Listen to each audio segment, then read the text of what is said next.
На неделе в республике был анонсирован еще один туристический маршрут – за Кандинским в Коми. Организаторы маршрута уверяют, что именно по такому пути художник Василий Кандинский постигал своеобразие коми-культуры. Проект оказался очередным, развивающим внутренний туризм, раскрывающим самобытность Усть-Куломского направления. Правда, с теми же оговорками, что и предыдущие. Речь об организации должного сервиса для туристов и комфорта. О привлекательности Коми для тех, кто выбрал республику для отдыха. Дарья Вологжанина.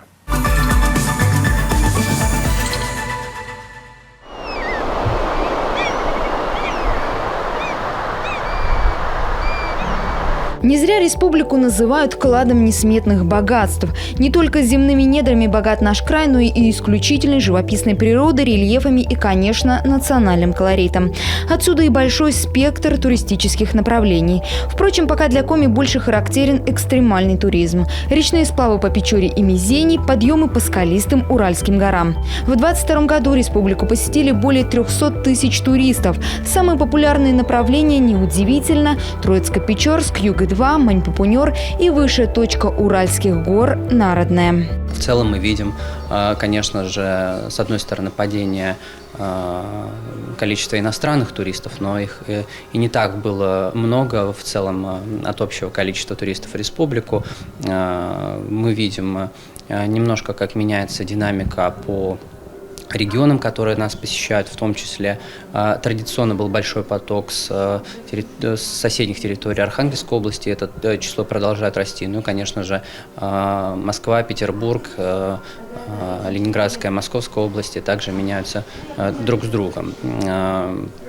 При этом мы понимаем, что с одной стороны у нас увеличивается количество турпродуктов, которые предлагают туроператоры. Это касается как природных направлений, природного отдыха на природе, так и этнографических маршрутов. Тем не менее, Коми продолжает занимать в национальном туристическом рейтинге низкие позиции.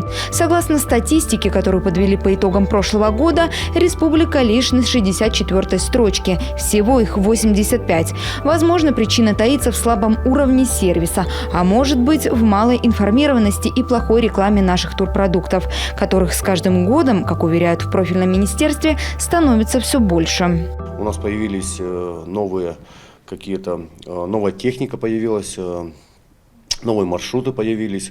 Вот в этом году мы тоже по реке Унья будем делать новый тур. В прошлом году был пробный вариант, в этом году уже будем запускать его. И техника обновилась, конечно же. То есть тут очень важна материально-техническая база. То есть без качественных услуг людей не привести, так скажем.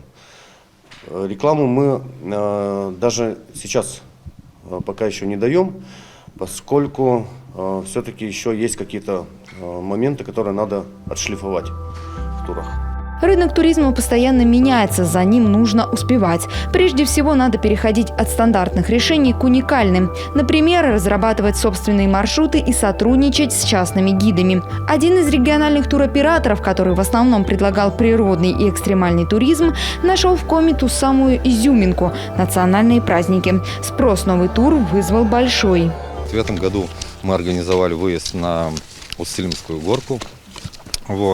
На следующий год мы посетим и Лут, и Усть-Сылимскую горку, и если получится Черенянь-Гаш. То есть не только экстремальный туризм у нас в нашей программе присутствует, но и такие маршруты, как знакомство с Приполярьем. Это когда вы приезжаете в горы и проживаете в нормальных условиях, с нормальным туалетом.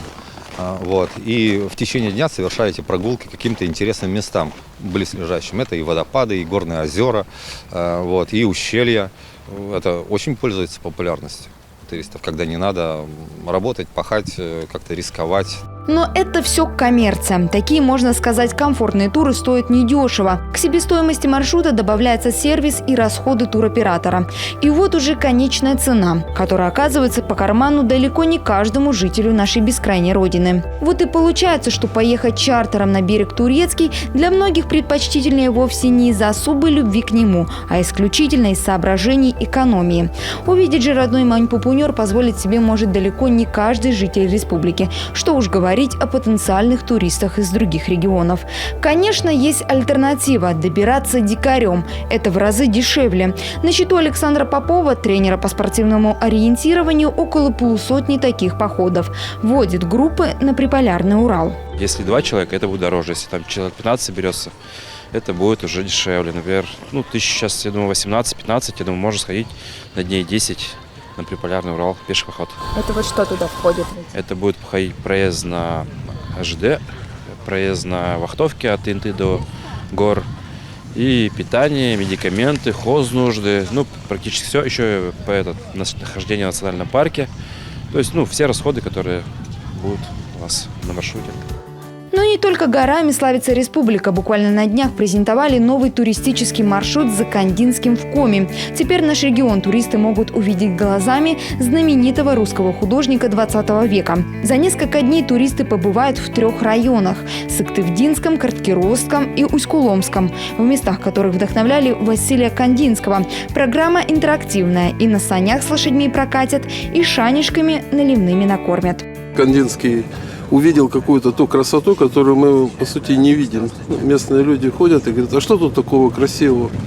Мы в этом живем и ничему этого не удивляемся. Вот человек приезжает со стороны и говорит: да вы тут живете как в раю. У вас гармоничная природа, там река, лес, люди. И много не надо для счастья. Для счастья надо быть добрым человеком, помогать людям, видеть красоту. Все туры, которые предлагают региональные туроператоры, теперь можно найти на специальном туристическом портале Республики Коми. Его после масштабного обновления запустили в мае прошлого года. Пока сайт функционирует только на русском языке. В планах запустить Коми и английскую версии. Мы обновили новый туристический портал, который сегодня у нас есть, в котором полностью мы показываем, где мы можем сегодня в Республике Коми отдохнуть, что мы можем посетить, где мы можем покушать. Вообще основные наши туристические направления все указаны на турпортале. Там даже сегодня у нас есть такая услуга, как бронирование туров. То есть все основные туроператоры, все основные турпотоки, которые сегодня есть в регионе, показаны на нашем турпортале. Загадочный мир Приполярного Урала, сплав по реке Щугар, экспедиция на Мань-Пупунер, Усть-Илимская горка, Лут и путь Кандинского. Природа, культура и обычаи республики уникальны. С каждым годом количество туристов, как показывает статистика, в регионе растет. Правда, иностранцев стало меньше, и это понятно. Сначала свою роль сыграла пандемия, после геополитика.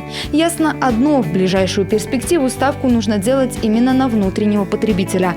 Но и он уже достаточно требовательный и избалованный хорошим сервисом.